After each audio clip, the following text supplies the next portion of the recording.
সংস্কার ও নির্বাচনের প্রস্তুতি একই সাথে চলবে, জাতীয় সংলাপে প্রধান উপদেষ্টা। সচিবালয়ে আগুনের কারণ খুঁজছে তদন্ত কমিটি, আলামত সংগ্রহে ক্রাইম সিন ইউনিট। কালকিনিতে আধিপত্য বিস্তার নিয়ে সংঘর্ষ, ইউপি সদস্য ও তার ছেলেসহ নিহত ৩।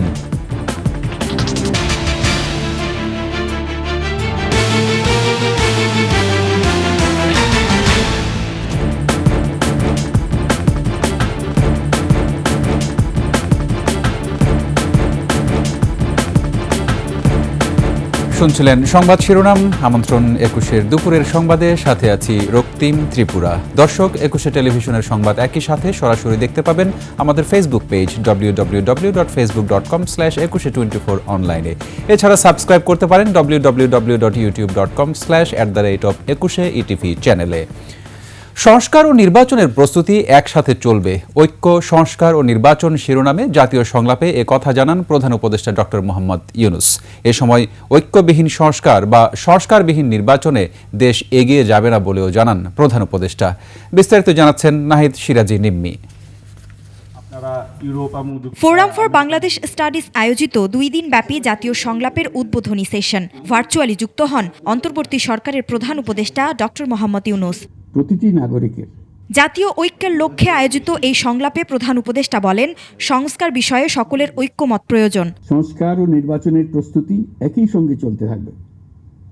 নির্বাচনের প্রস্তুতির কাজ মূলত নির্বাচন কমিশনের। নাগরিকদের নির্বাচনের তারিখ না পাওয়া পর্যন্ত এই প্রক্রিয়ায় সময় দিতে হয় না, কিন্তু সংস্কারের কাজে সকল নাগরিককে অংশগ্রহণ করতে হবে। গণ অভ্যুত্থানের মাধ্যমে বাংলাদেশ রূপান্তর পর্বে প্রবেশ করেছে বলে এ সময় মন্তব্য করেন প্রধান উপদেষ্টা। গণ অভ্যুত্থানের বিরুদ্ধ শক্তি আমাদের মধ্যে ভাঙন সৃষ্টি করার ক্রমাগত প্রয়াস চালাতে থাকায় আমাদের ঐক্য আরো মজবুত হচ্ছে। এই ঐক্যের জোরেই এখন আমরা অসাধ্য সাধন করতে পারি। ন্যায়ভিত্তিক সমাজ নির্মাণ ছাড়া জুলাইয়ের শহীদদের আত্মদান অর্থবহ হতে পারে না উল্লেখ করে ডক্টর মোহাম্মদ ইউনূস বলেন, পেছনে ফেরার কোনো সুযোগ নেই। এই সুযোগ যদি আমরা গ্রহণ করতে অনিচ্ছুক হই কিংবা অপারগ হই, তাহলে বাংলাদেশের ভবিষ্যতের কোনো প্রজন্ম আমাদের ক্ষমা করবে না। নাহিদ সিরাজি নিম্মি, ২১ টেলিভিশন, ঢাকা। সচিবালয়ে ভয়াবহ আগুনের উৎস ও কারণ অনুসন্ধানে কাজ শুরু করেছে একাধিক তদন্ত কমিটি। সকালে কমিটির সদস্যরা আসেন সচিবালয়ে, একে একে প্রবেশ করেন ভেতরে।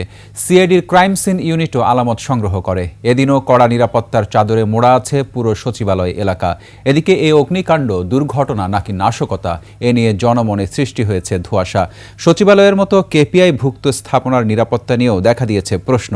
বুধবার মধ্যরাতে লাগা ভয়াবহ এই আগুনে পুড়েছে বিভিন্ন মন্ত্রণালয়ের অনেক গুরুত্বপূর্ণ নথি। ৭ নম্বর ভবনের ৬ষ্ঠ থেকে ৯ম তলা পর্যন্ত প্রায় সবকিছু পুড়ে হয়েছে অঙ্গার।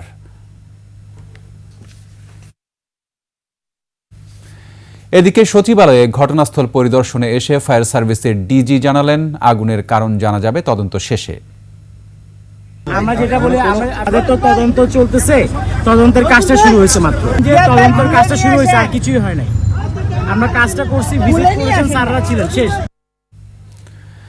মাদারীপুরের কালকিনিতে আধিপত্য বিস্তার নিয়ে ২ গ্রুপের সংঘর্ষে ইউপি সদস্য ও তার ছেলেসহ ৩ জনকে কুপিয়ে হত্যা করা হয়েছে। আহত হয়েছে কমপক্ষে ৩০ জন। ভোরে কালকিনি উপজেলার বাঁশগাড়ি ইউনিয়নে এই সংঘর্ষের ঘটনা ঘটে। পুলিশ জানায়, উপজেলার বাঁশগাড়ি ইউনিয়নের ৮ নম্বর ওয়ার্ডের ইউপি সদস্য আক্তার শিকদারের সঙ্গে একই ইউনিয়নের চেয়ারম্যান মোস্তাফিজুর রহমান সুমনের দীর্ঘদিন ধরে আধিপত্য বিস্তার নিয়ে দ্বন্দ্ব চলে আসছিল। এর জের ধরে ২ গ্রুপের লোকজন দেশীয় অস্ত্র নিয়ে সংঘর্ষে জড়িয়ে পড়ে। এতে ঘটনাস্থলে আক্তার শিকদার ও তার ছেলে নিহত হয়। হাসপাতালে নেয়ার পথে মারা যায় সিরাজ নামে একজন।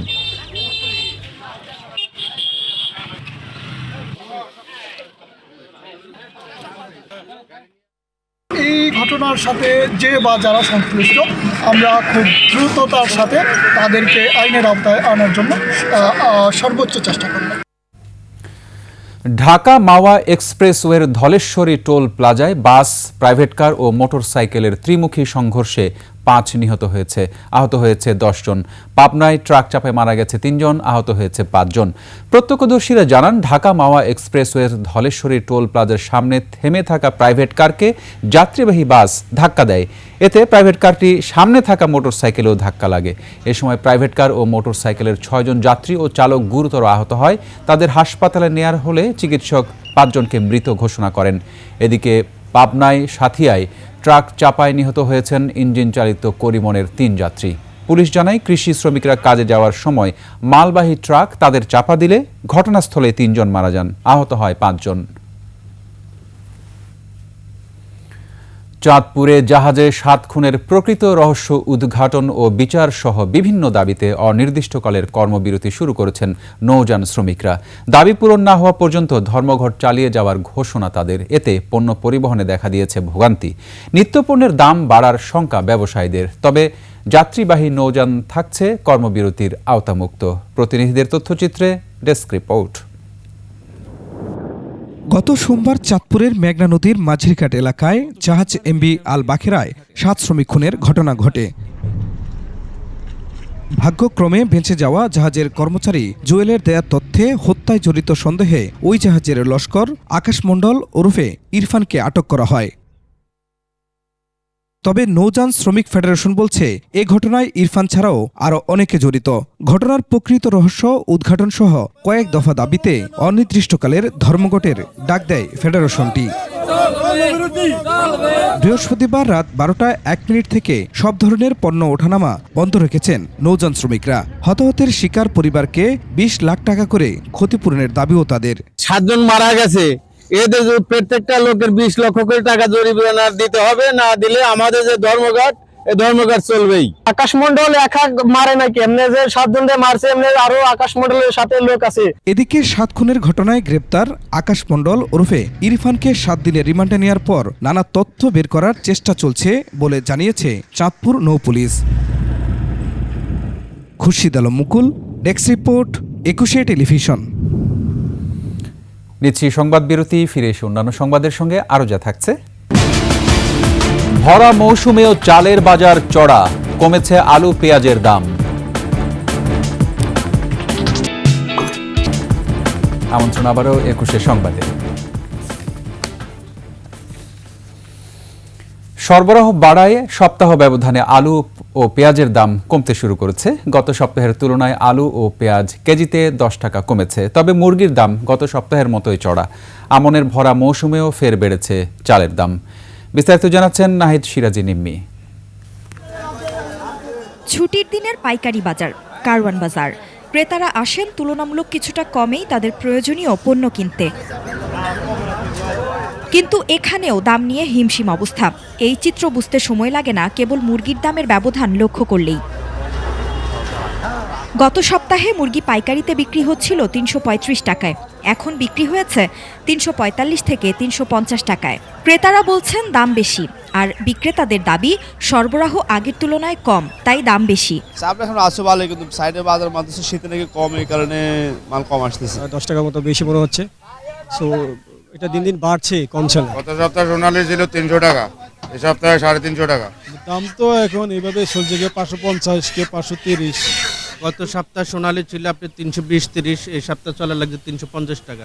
খালি শুনি দর কমে কমে কমে, তো আর নাই দর তো ঠিক হয়ে বাড়তির দিকে। এদিকে সবজির বাজার স্থিতিশীল। গত সপ্তাহের তুলনায় আলুর দাম কমে কেজি প্রতি বিক্রি হচ্ছে 40 থেকে 50 টাকায়। মাছের বাজারে কিছুটা ফিরেছে স্বস্তি। প্রতি কেজি রুই মাছ বিক্রি হচ্ছে গত সপ্তাহের দামে, আর ইলিশ কেজি 1200 থেকে 2400 টাকা।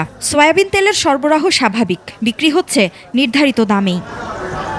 তবে বেড়েছে চালের দাম। প্রতি কেজি মিনিকেট বিক্রি হচ্ছে 78 টাকায়। ডিম বিক্রি হচ্ছে আগের দামে।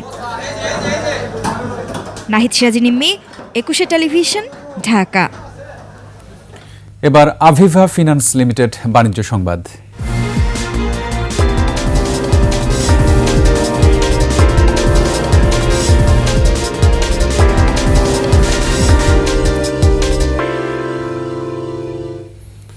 আমনের ভরা মৌসুমেও ঊর্ধ্বমুখী সব ধরনের চালের দাম বিপাকে নিম্ন আয়ের মানুষ। বাজার স্থিতিশীল রাখতে আমদানি শুল্ক কমালেও তা কাজে আসছে না। খুচরা ব্যবসায়ীরা বলছেন মোকামে চাল সংকটের কথা, আর চালকল মালিকদের দাবি বাজারে ধানের সরবরাহ কম। নওগাঁ প্রতিনিধি রতন ইসলাম ও হিলি প্রতিনিধি সালাউদ্দিন বকুলের তথ্যচিত্রে ডেস্ক রিপোর্ট। সবচেয়ে বড় মোকাম নওগাঁয় 2 সপ্তাহের ব্যবধানে প্রকারভেদে 50 কেজির প্রতি বস্তায় চালের দাম বেড়েছে 150 থেকে 200 টাকা। খুচরায় বেড়েছে কেজিতে 4 থেকে 5 টাকা। ভরা মৌসুমে দাম বাড়ায় ক্ষুব্ধ নিম্ন আয়ের মানুষ। এইভাবে যদি চালের দাম বৃদ্ধি হয় তাহলে আমরা এই সরল সাদা মানুষ কিভাবে আমরা চলবো? এই সময় চালের বাজার কম হবে না, কিন্তু চালের বাজারটা বাড়তি। খুচরা ব্যবসায়ীরা বলছেন মোকামে সংকটের কারণে বেশি দামে চাল কিনতে হচ্ছে তাদের। আর চালকল মালিকরা জানান আমন মৌসুমের শুরু থেকেই বাজারে ধানের সরবরাহ কম। কাটারি নাজির যেটা সেটা আপনার 75 টাকা কেজি, আর কাটারি আরেকটা আছে সেটা হচ্ছে 72 টাকা কেজি, আর জিরা শাল যেটা নন শটার এটা হচ্ছে 72 টাকা, আর যেটা শটার সেটা হচ্ছে 74 টাকা। শুধু ইন্ডিয়ার উপর নির্ভরশীল না হয়ে থেকে অল্টারনেটিভ বাজার থেকে চাউল আমদানির আমরা পরামর্শ দিচ্ছি। বাজার স্থিতিশীল রাখতে চাল আমদানি শুরু হওয়ার কথা জানায় খাদ্য বিভাগ। এক সপ্তাহের বাজার দর পর্যালোচনা করে আমরা দেখলাম যে সেখানে কেজি প্রতি জাতভেদে 1 থেকে 2 টাকা করে বেড়েছে দাম। তো আমরা অভিযান শুরু করেছি, বিভিন্ন দোকানগুলো, চালের দোকান, আড়ত এবং মিলগুলো তারা পরিদর্শন করতেছে এবং যেখানে এই বিষয়গুলো পাওয়া যাচ্ছে সেই সব জায়গাগুলোতে ব্যবস্থা নেওয়া হচ্ছে। এদিকে শুল্ক প্রত্যাহার করায় হিলি স্থলবন্দর দিয়ে আমদানি বাড়লেও কমছে না চালের দাম, বরং কেজিতে 1-2 টাকা করে বেড়েছে। ঢোকার পর থেকে দাম কমের দিকে আসে নাই, শুধু বৃদ্ধির দিকে গেছে। চালের বাজার তো ঊর্ধ্বগতি। আমদানিকারকরা জানান ভারতে চালের দাম টন প্রতি বেড়েছে 15 থেকে 20 ডলার। দেশেও ডলারের বাজার ঊর্ধ্বমুখী, এর প্রভাব পড়েছে আমদানি করা চালে। শুল্কের জন্য নয়, মালের দামের জন্য নয়। ডলার ছিল 122 থেকে 21 টাকা বা 120 থেকে 21 টাকা ছিল, এই ডলার এখন 24 টাকা চাচ্ছে ব্যাংক। এই ডলারের এই রেটের গ্যাপের জন্যই আপনার হচ্ছে চালের বাজারটা আবার বেড়ে উঠেছে। ভারত থেকে আমদানি করা চাল সরবরাহ হচ্ছে ঢাকা, চট্টগ্রাম, সিলেট, ময়মনসিংহ সহ দেশের বিভিন্ন অঞ্চলে। সমর ইসলাম, ডেস্ক রিপোর্ট, 21 টেলিভিশন। শেষ করছি 21 সংবাদ। যাওয়ার আগে সংবাদ শিরোনামগুলো আরও একবার। সংস্কার ও নির্বাচনের প্রস্তুতি একই সাথে চলবে, জাতীয় সংলাপে প্রধান উপদেষ্টা। সচিবালয়ে আগুনের কারণ খুঁজছে তদন্ত কমিটি, আলামত সংগ্রহে ক্রাইম সিন ইউনিট। কালকিনিতে আধিপত্য বিস্তার নিয়ে সংঘর্ষ, ইউপি সদস্য ও তার ছেলেসহ নিহত 3।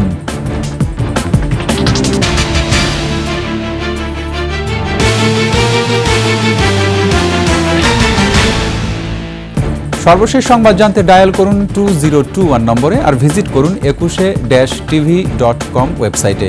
ফেসবুকে ভিজিট করতে পারেন www.facebook.com/2124 অনলাইনে। এছাড়া সাবস্ক্রাইব করতে পারেন www.youtube.com/@21etv চ্যানেলে। এতক্ষণ সঙ্গে থাকার জন্য ধন্যবাদ। পরবর্তী সংবাদ বিকাল 5টায় দেখার আমন্ত্রণ রইল। 21-এর সাথেই থাকুন।